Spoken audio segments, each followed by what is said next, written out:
We have Mercury retrograde in Sagittarius. We have Mars going retrograde. And in the middle of all of that, we have a new moon in Sagittarius.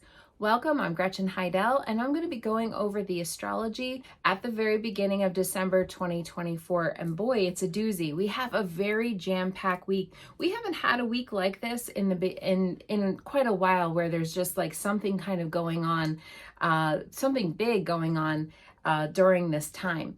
And so we have Mercury retrograde in Sagittarius. Sagittarius tends to be a fiery sign. It is a fire sign. Restless, curious, prone to wanting to learn, travel, philosophy, education, all those things are very Sagittarian traits. And we're reviewing those Mercury and Sagittarius traits during this time. It started on Monday, November 25th, and it's going to be going on all the way until December 15th. Yes, as we prepare for the holidays, yes, as we make purchases, you want to make sure you save your receipts, buy warranties or whatever, because this is Mercury retrograde time and we are prone to having problems, glitches with communication, glitches with travel. Make sure if you have travel plans during this holiday time to go ahead and confirm and reconfirm and make sure that you have, everything figured out ahead of time, as much as you can prepare, because that's, we're always prone to having a little bit of mishaps and sometimes snafus when we are in the middle of Mercury retrograde. We get to this big new moon because that's going to be coming to a peak, a height, a pinnacle at the very beginning of December 1st, 2024. It's 9 degrees Sagittarius. The sun is in Sagittarius because we are in Sagittarius season. The moon is also in Sagittarius. That's when the new moon and the sun and the moon line up. And, everything is kind of all in one sort of shot there with this Sagittarius / holiday season. That's always happens during this time of year. December of 2024 is kind of special in the fact that we have not one but two new moons this month, which is actually quite rare. So the first one is coming on December 1st, and like I said, it's Sagittarius.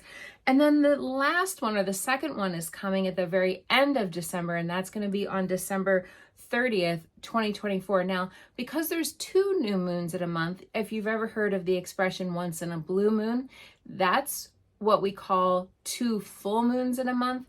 Well, having two new moons in a month, that's called a black moon. So the second moon of the month is going to be a black moon, and that's going to be in Capricorn. So it's a different sign. A little bit better time if you're looking to manifest, because new moons are a great time to manifest your hopes, your dreams, your aspirations, all those things. But this is Mercury retrograde time. And so Mercury retrograde is so much better for going behind the scenes, completing tasks, doing homework, kind of doing all that behind the scenes stuff. It's not good for starting new things. And that's what new moons are good for, typically, is starting new things. So, like I say, these are guidelines. These are not hard rules. If you want to manifest something, or if you're looking to start something new and you have to do it during Mercury retrograde, doing it around this new moon on December 1st is more ideal, because you will have at least the positive flow, the positive energy behind you with the new moon time. Now, this new moon is going to be kind of special also in the fact that we have a lot of additional astrological energies going on behind this new moon. So yes, the new moon is going to be taking place, like I said, in Sagittarius. So where is 9 degrees Sagittarius in your astrological chart? You will then know how that's going to affect you on a personal level. If you are a fire sign in Aries or a Leo, this is all fire energy. So we're getting fired up. If you're an air sign, that can be also good, unless you're a Gemini. Gemini is getting a little bit tested because Sagittarius and Geminis are opposite of each other. But if you're a Libra or an Aquarius, that could be good for you too. It could be a little bit challenging if you are Virgo, Pisces. Like I said, Gemini, that could also be a little bit challenging of a new moon for you. You might be like, wow, it's a new moon. It's supposed to be positive and this and that. And you might be just a little bit stressed out. Unfortunately, Sagittarians tend to get a little bit ungrounded sometimes, a little bit lacking focus. a little bit not as attentive to details. I'm sorry, Virgos. So that might actually sort of be a little stressful. It's better, much better for big picture thinking. So if you're wanting to kind of come up with a broad overview or a big picture of something, that could be very good during this time. Hashing out all the little details and all the little things, we want to wait maybe until the moon is in Capricorn. That next new moon might be perfect for you. So I alluded to the fact that there's a lot of bigger energy going on.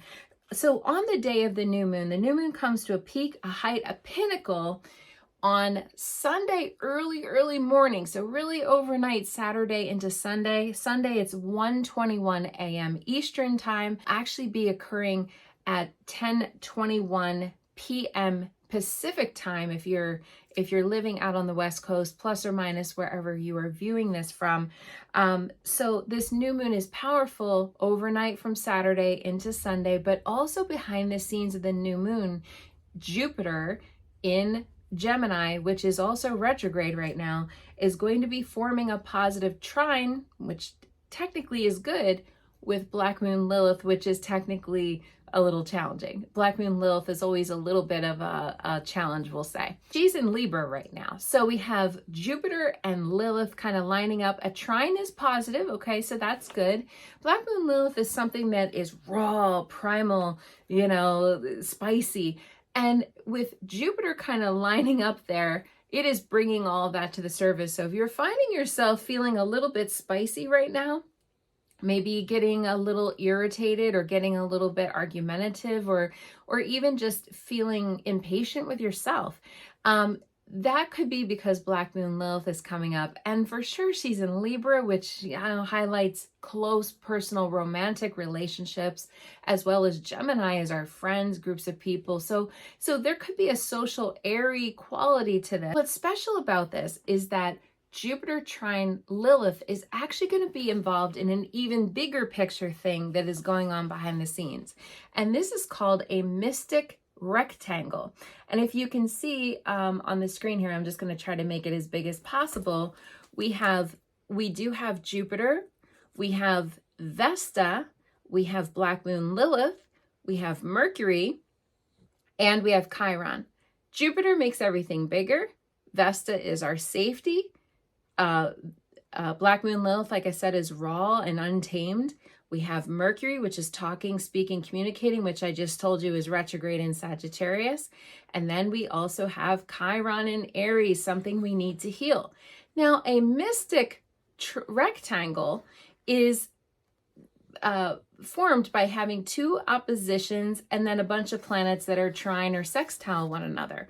So we have a lot of energy going on here. Mercury's in Sagittarius, Vesta's in Libra, Lilith is in Libra, Jupiter, Gemini, Chiron, and Aries, like I said. So all of those behind the scenes are kind of creating this cacophony, if you will, of energy. Now, its mystical rectangle is really a more positive energy, even though there's two oppositions there, which is what the crisscross in the middle is. Yes, there's some tensions, but the tensions are being diffused by being surrounded by all of this positive energy. So it's almost, if you can kind of imagine, like people kind of holding hands in a rectangle, everybody's holding hands, two people in the middle are kind of fighting, and then everybody's giving them positive energy, saying, you guys are the best, you're amazing, and it's like, oh, why are we fighting?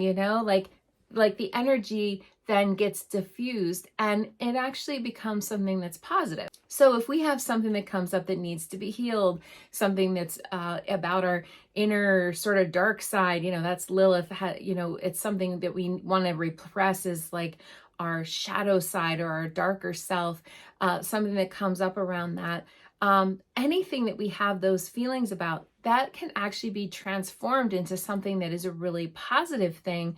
And again, we have this beautiful new moon in the background, allowing us to kind of embrace the positive sides of some of these, darker things that are going on with Lilith. Lilith is always a little challenging. She can kind of bring out, sometimes some tears, or sometimes wallowing and feeling bad, or, whatever the thing is. Black Moon Lilith has a tendency to do that. So when we have her interacting with all of these other transits, that could actually end up being a positive thing. Like it brings it up so that we can heal it, or we can bring it out and we can talk about it. Mercury's in there, we can talk about it. Chiron's in there and we can heal it, all those things. This is a complicated, in a way, new moon, because we have the new moon in the backdrop, the sun in the backdrop, going on, have this mystic rectangle that is happening, so that it's not going to be just a straight up clean new moon. Will have some of this additional energies. So especially in the beginning of the week, as we go into this will still be activated and operating behind the scenes. It's not going away very quickly. And so it means that we have this chance to embrace this time. For sure, we've been feeling that even since the end of last week, Thursday, Friday, Saturday, Sunday, Monday, Tuesday. We'll be feeling it's a bubble of time that we'll be feeling these additional energies of not just the new moon, but a reset of having something that we can tap into that is, Sagittarius doesn't want to be repressed. And, with Black Moon and Lilith in there, that's something that maybe we were repressing or suppressing. So it's bringing all that up and it's saying, be bold, come out, be forceful with whatever it is you want. Yes, have decorum, because we have Lilith in Libra and Vesta in Libra. We need to have a little bit of decorum and a little bit of charm when we do that, and not just do it in the straight shooter sort of Sagittarian way. Sagittarius can be a wonderful sign in the fact, I always say, if you don't want to know the truth, don't ask a Sagittarius. Sagittarius can be quite wonderful as far as just telling you like it is. But with having all this other energy there, maybe we want to also soften it and realize everybody right now is kind of going through things. Everybody right now is kind of experiencing some stuff.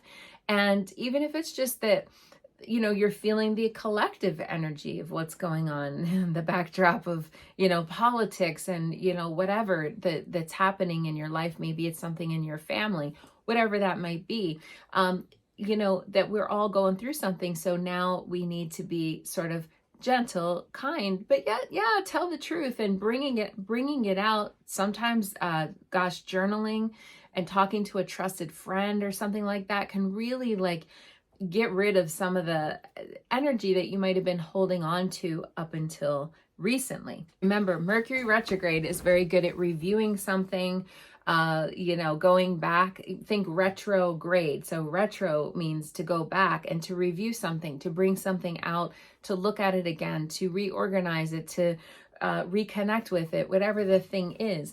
Now, remember, I like Mercury retrograde sometimes in the fact that it can bring people from our past back, like long lost, neighbors or friends or family members, but also, yes, it can bring back exes as well. So you just want to be mindful of that. An ex sometimes is an ex for a reason. So sometimes that's not something that we should dust off and try again. But having Mercury retrograde is not always a bad thing. We can't always go 90 miles an hour in the left lane. Sometimes we have to pull over to the side and go, what are we doing here? Do we have enough gas in the car? Did we bring enough snacks? All those types of things. And we got to pull over to the side of the road. Even though Sagittarius likes to go, go, go, go, go, this is a time to, yes, go, and yes, make these plans to go, but at the same time, have patience with yourself. There might be a traffic jam, or there might be something else that goes on that sort of backs up everything. And so that's what Mercury retrograde is famous for. Now, we can still write out our new moon manifestation list, even though we do have 2 chances this month to do so. I think it's fine to do that. Go ahead and write out your new moon manifestation list. Put all the things that you would like to manifest, bring into your life. You want to fold it up, put it under your pillow, sleep on it for 2 weeks, and then burn or destroy it during that next full moon. And that's going to be coming on December 15th. So the day that Mercury retrograde ends is also the full moon. So it'll be an interesting day, that December 15th one, because there's going to be like a shifting in energies, potentially powerful, because whenever we have a full moon, that is a powerful time. The full moon takes place at 4:02 a.m. on the 15th. And then later in that day, Mercury goes direct at 3:56 p.m. and these are both Eastern time. Be feeling the shifting of gears that day for sure, and it might be a little spicy because of the fact that the full moon's happening at the same time. Now, as we get into the rest of the week, we have a lot. It keeps going. It keeps going. So I'm going to say an honorable mention on Wednesday, December 4th. Like I said, I'm going to cover just the beginning here of December. Wednesday is a powerful, there's a lot of transits that day. We have Mercury retrograde again, opposing Jupiter. So remember what I said, we had that is a component of this rectangle. That comes to a peak on Wednesday, December 4th, is this opposition between Mercury and Jupiter. And then we have the sun forming a square with Saturn, ouch, that's also on the 4th. And then we have Venus forming a positive sextile with Neptune. Now, Venus and Neptune sextile each other. That could be quite positive. That could be nice. That could be something that's at the Venus is at the very, very end degree of Capricorn, and she's going to form a sextile with Neptune and Pisces. So that could be kind of interesting. I mean, that's love. That's also fantasy. That's also illusions. So we have to be careful a little bit. But with that sun forming a square with Saturn on that day, that could be a little crunchy. That's always a time where, you know, there could be obstacles or blockages or delays or problems with something. Now, I was just talking about delays and things with Mercury retrograde. Well, we got Mercury retrograde forming the opposition with Jupiter that day. So I would have maybe some lower expectations of Wednesday. Like if you think, oh, I'm going to get all these things done. My to-do list on Wednesday is going to be 45 miles long and I'm going to, you know, slay dragons and do all this stuff. I don't think so. Not that day. That day is going to be powerful. Yes. There might be actually, you might have the best intentions of getting a lot done. And then there might be a lot of external things that like kind of come up where it's like all of a sudden you don't have a chance to get all the things done on your to-do list. So that's on Wednesday. Then on Thursday, December 5th, the sun forms its conjunction with Mercury. Now that's the day, and that's in Sagittarius. Sun's in Sagittarius, Mercury's in Sagittarius, Mercury retrograde. I always call that the halfway point in the Mercury retrograde, where they come together and they form an alignment, and now they're together, two of them lining up, aligning, which again could be a lot of energy. Whenever that happens, we'll see a frenzy of that mercurial stuff, calls and emails and texts and, oh, you know, I have to communicate and do all these things and social media and all this stuff. It gets really busy when the sun forms the conjunction. Then what happens is Mercury falls behind the sun during that time. And then we start to feel later in the retrograde a real slowing down, like where things kind of start to slow down a little bit more. And really we deepen into the retrograde. And that's when people kind of get a slump, a retrograde slump kind of feeling. Now, something that could highlight that slump or kind of make us feel a little bit not as peppy, we're going to be getting into Mars retrograde. Now, this one, I'm not as much of a fan. Not that I'm a huge fan of any retrograde, but Mars retrograde is one of my least favorite ones. I'm in Aries, and Mars for sure affects Aries and it affects Scorpios. So anybody out there watching the broadcast knows that that is not my favorite retrograde. Mercury retrograde, by the way, also affects Geminis and Virgos a lot because that's your ruling planets. The signs that Mars rules over is Aries and Scorpio, and so we'll be feeling it. Now it's going to be going retrograde in Leo. So, wow, there's a lot of fire sign energy here. You know, I keep talking about Sagittarius. I even did an honorable mention of Chiron being in Aries. And now we have Leo kind of being pulled into the mix as well. So if you are a Leo, you are definitely going to be feeling this for sure, as well as all the other fire signs will feel it as well. And also Aquarius. Aquarius, this Mars retrograde is opposing you. So you'll be kind of brought into the mix with that one as well. Mars is our energy, our vitality. It's kind of like our pep in our step. It's our actions. So with having Mars being in a fire sign, you might have been feeling a little bit fiery lately or a little bit more peppy lately. However, now it's going to be slowing way down. We've been in Mars retrograde pre-shadow all the way since October 4th, and we're going to be continuing to have a post shadow for quite a while. So this is going to be kind of a long thing altogether. I'm going to give you the dates, the times. You might want to write this down. So Mars retrograde totality is going to be starting on December 7th, 2024, going all the way until February 23rd, 2025. And so that is going to be a good chunk of time there where Mars is going to be retrograde. We're going to be feeling this a lot. And what's going to be happening is it starts out in Leo, but then it goes back to Cancer. Now, Mars already went through Cancer all the way back from September 4th, 2024 until November 3rd, 2024. So what were you doing back during that time? That was Mars in Cancer. We're going to be returning to Mars in Cancer during this retrograde time. It's out with the sign Cancer, then it goes to Leo, then it goes back to Cancer again, and it goes back to Leo again. Altogether, Mars is going to travel between Cancer, Leo, Cancer again, Leo again, from September of 2024 all the way until June of 2025. So it's only going to be in those two signs this whole time. Usually Mars is in each sign for like a month and a half or so at a time. So for it to be in just these two signs for all of this time, that's a total of 9 months. That's a long time for it to just be in those two signs. So you'll be feeling it, and we'll be returning eventually to Mars in Cancer, which is going to be, going back to that time between September and November of 2024. So that'll be something to keep in mind, and sort of for you to think about, what did you feel like during that time? And then we'll be feeling that. Now we're going to be reevaluating, because remember, retrograde means to go back, and it means to reevaluate something. Are our actions producing results?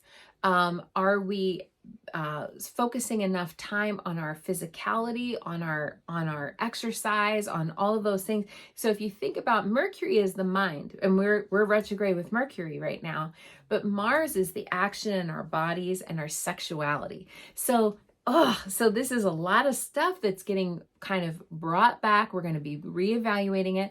Now, it depends on where Leo and Cancer is in your astrological chart in order to know how this will affect you on a personal level.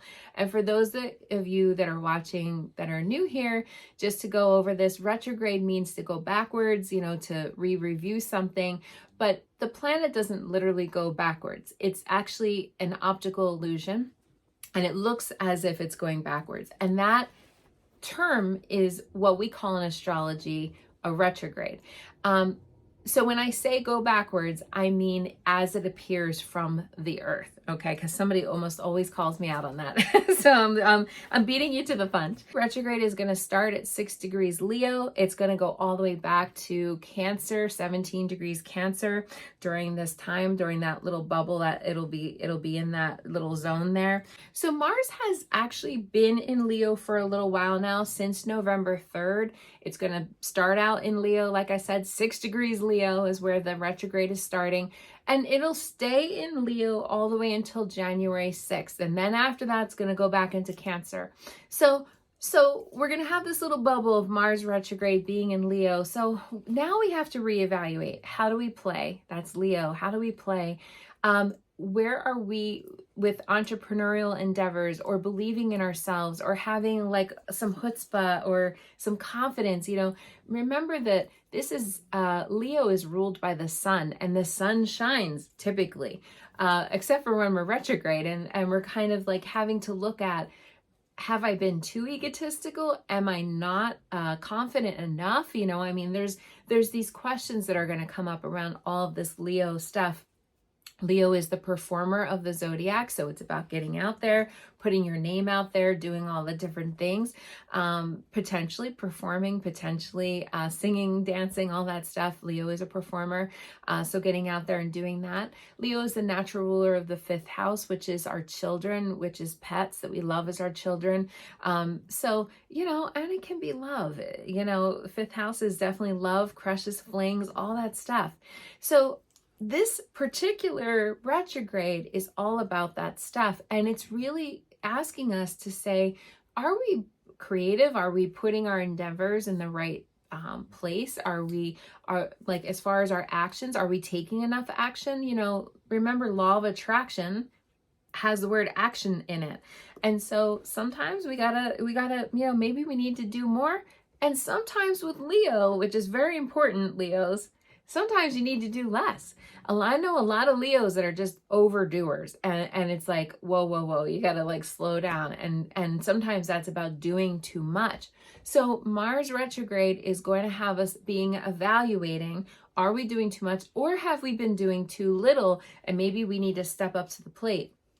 Mars is our physicality, and it's our vigor, and it's our chutzpah and all that. So this has an association with the physical body. Mars tends to be associated with blood and inflammation, but Leo is the heart and the spinal cord. So those are two big things, so anything you can do to live from your heart, literally, metaphorically, and all that stuff is a good thing to do. Lowering your cholesterol, lowering your blood pressure, all those things that we could do for our heart and our spine. Do you stretch? Do you have a program where do you see a chiropractor? All those things where, maybe you're having a little sciatica recently or something. By the way, that's Sagittarius. Sagittarius is our hips, buttocks, and our hamstrings, our like quads. It's like our upper thigh going into like our butt and our lower hips. So all that could be acting up right now, or being inflamed, or all those things. So we really want to watch that, and maybe we need to have a stretching program, or maybe, with Mars retrograde, it's not the time to all of a sudden say, I'm going to start doing, like, let's say CrossFit, or, especially if you've been up until now a couch potato. It's about small baby steps, or maybe even going back to a program that you used to do, but just remember, you want to do it gently and calmly, and, not sort of stressing yourself out, because Mars can be inflammatory, and we don't want to have like a strained muscle or something like that. You want to think gently.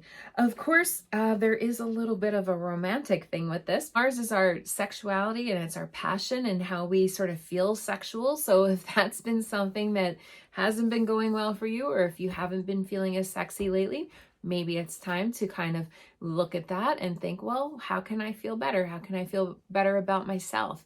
And oftentimes, I always ask this question when I have people come to me in our private sessions and coaching, and I'll say, when did you feel the most sexy?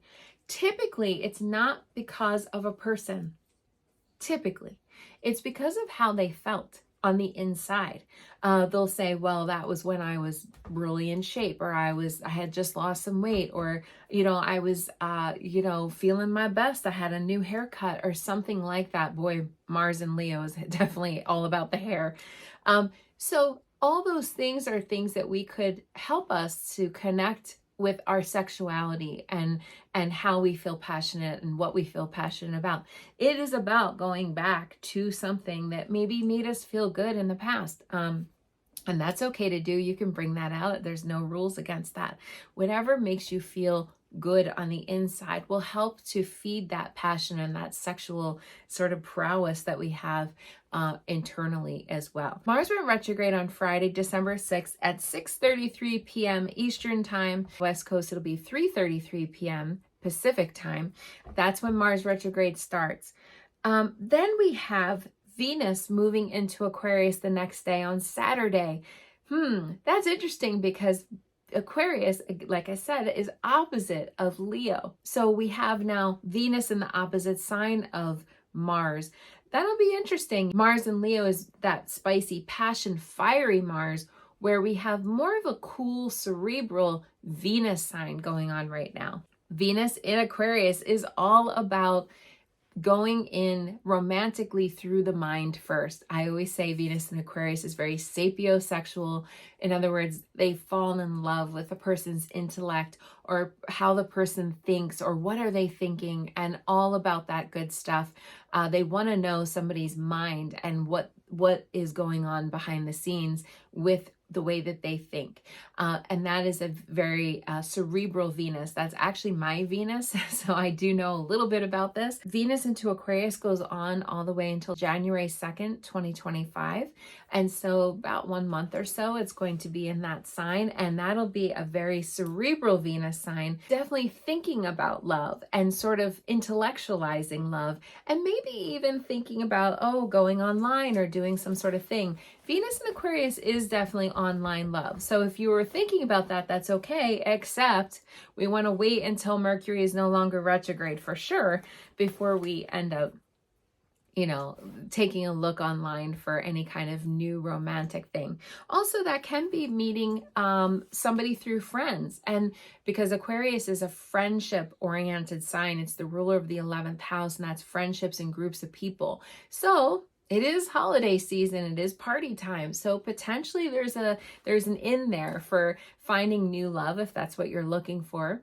If you're not looking for love and you are already in a committed relationship, that's okay. Remember that your partner is your friend, your best friend actually. And so how nice have you been treating your partner? How nice have they been treating you? These are all questions to sort of ask yourself during Venus and Aquarius. And if you're just not even interested in any of that, remember that friendships, actually, love of friendships is a really good thing to focus on during Venus and Aquarius, because this is all about friends, really. Also on Saturday, December 7th, we have Neptune, which has been retrograde now for a while, is going direct. So Neptune retrograde is ending, and that's going to be on Saturday at 6:43 p.m. Eastern time, also going on behind the scenes of all this other stuff. Now, Neptune retrograde is actually one of my favorite retrogrades, so I'm actually a little bummed to see this one ending because Neptune retrograde is about telling the truth and coming out, of the haze and the fog, because Neptune tends to be hazy and foggy. It's beautiful. It's rose-colored glasses. We're going to be putting our rose-colored glasses back on again so that we can go back into the fantasy, back into the illusion, back into the dream. What are you dreaming about? What's your fantasy? What's your daydream? What do you imagine? That's very much about Neptune. It's going to be going on also as Venus moves into Aquarius. So we have there's a lot happening. Another thing that's going on behind the scenes of that is Ceres, which is the great mother, our mothering, our nurturing, our caretaking, is moving into Aquarius as well at the same time that Venus is moving into Aquarius. They're both conjunct each other. Actually, the peak of that is going to be on Saturday night on the 6th, just before midnight. And so these two are coming together, aligning in Aquarius. So all of a sudden Aquarius is really getting some activation here. Aquarius is all about humanity, finding, having the world be a better place. All of those types of things are very Aquarius things. And so, this is love of mankind, love of another, and can be very nurturing and caretaking, with Ceres being there, the great mother, the great nurturer. The agricultural goddess Ceres is going to be moving into this Aquarian sign. We will have an uptick on some of that. We'll sort of feel more nurturing towards fellow man. Maybe we'll want to end up volunteering our time. It is holiday season, and sometimes food shelf or soup kitchens or homeless shelters need extra help, and that can also be a very nurturing thing with Ceres being in Aquarius, or even with Venus being in Aquarius, to do and to get out there and to show our love of the world in that way. And I think that could be a very good thing as well. That is everything that is going on. Now, I want to highlight that honorable mention, because we have the sun in Sagittarius, this new moon in Sagittarius, and then we also have Mercury retrograde in Sagittarius. I want to highlight that we have Sagittarius gemstone is actually turquoise. It is a deep blue, it's blue topaz, it's even sodalite lapis lazuli is another one that is a good Sagittarian stone. I do believe that it helps with communication. You know, Sagittarius, like I said, can be a little bit blunt and a little bit hardcore when it comes to shooting their arrows. They're the archer, half man, half horse, the centaur. So having this blue can really help with our speaking, our orating, and all of that. The other stone that is very good for Sagittarius, especially if you are a November baby, a November Sagittarius baby, is citrine. Citrine really cools down that blue, okay? The opposite of blue on the color wheel is yellow. So having citrine, this beautiful blue, yellow stone, really helps, especially if you're wanting to manifest money. I know it is holiday season time, and money seems to maybe be going out the door quicker than it's coming in the door, but that is a really wonderful stone to have for Sagittarius time. Just to recap really quickly, and then I'm going to pull some cards, what we need to know about this particular new moon. Overnight from Saturday to Sunday on December 1st, we have the new moon taking place at 9 degrees Sagittarius. We already had Mercury retrograde going on. Then Wednesday, is a lot. There's a lot of kind of maybe a little contentious energy on Wednesday. We get into Thursday and it's really busy because we have the sun forming a conjunction with Mercury. Then we get into Friday, which all of a sudden we're moving into the Mars retrograde cycle, which we're going to be in for at least until February. With it's a longer retrograde, longer than Mercury. Then we have Venus and Ceres both moving into Aquarius at the same time on Saturday the 7th, as well as we have Neptune turning direct. So there is a lot of energy going on behind the scenes and during this week. And so whenever there's this much energy, sometimes it can feel a little bit, we'll say, busy, stressful, scattered.